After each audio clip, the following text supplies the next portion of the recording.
Roll a clip. I have an opportunity, I was going to give him an opportunity. To me, that's what it's all about. As far as, specific things, KATT was 100 on a few things. Most of what he was saying, a couple things, I just want to clarify. When we bring in a new, comedian, we do have them try out for different roles. So Ricky did give Money Mike a shot. But when we saw him and, we kind of saw how he moved and how he was, auditioning, we decided that he would be a better, Santa Claus, which was, to me, the perfect casting. When we saw Mike, damn, I call him Money Mike.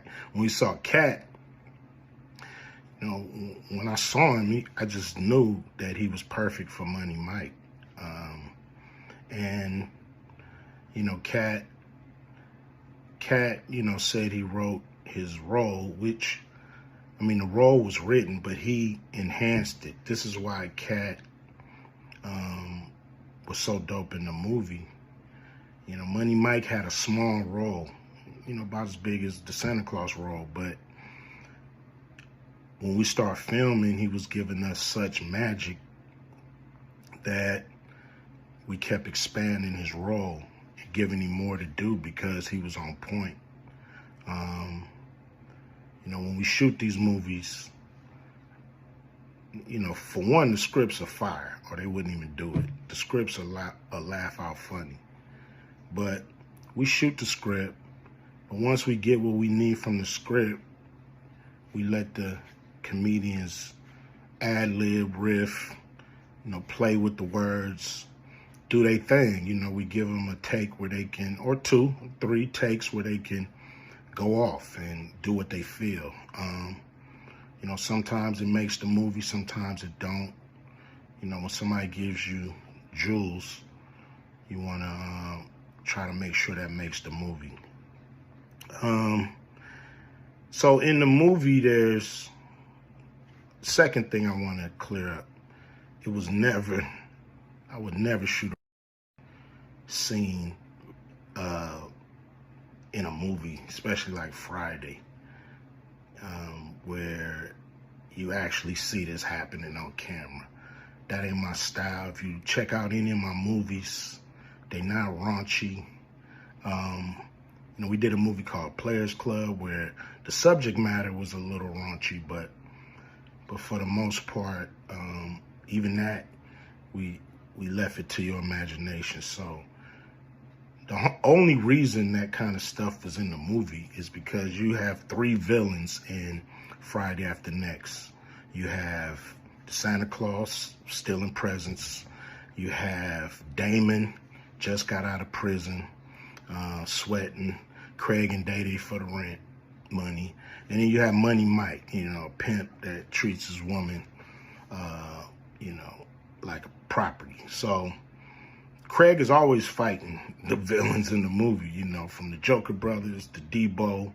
And so we already had Craig fighting Santa Claus. And the only real way to get rid of the other 2 villains was to have them go against each other. And the plier joke was always in the script. It was never, we would never ever show that.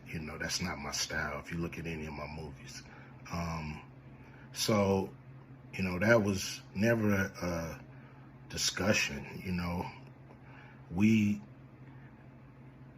at that point in everybody's career, we would listen to a certain extent, but we wasn't gonna change the movie for any actor. We do what we feel, and if it was a scene, it would have been in the movie. There was no reason not to shoot it.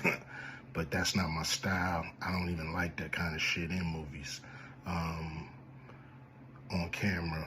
And so, that was, to me, a little discrepancy there.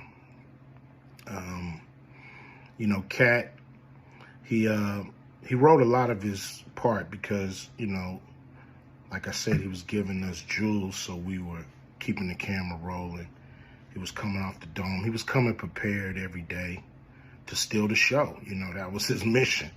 And, you know, that's what he did, you know, with the movie. And it launched his career, you know. And I'm proud of the movie. I'm proud of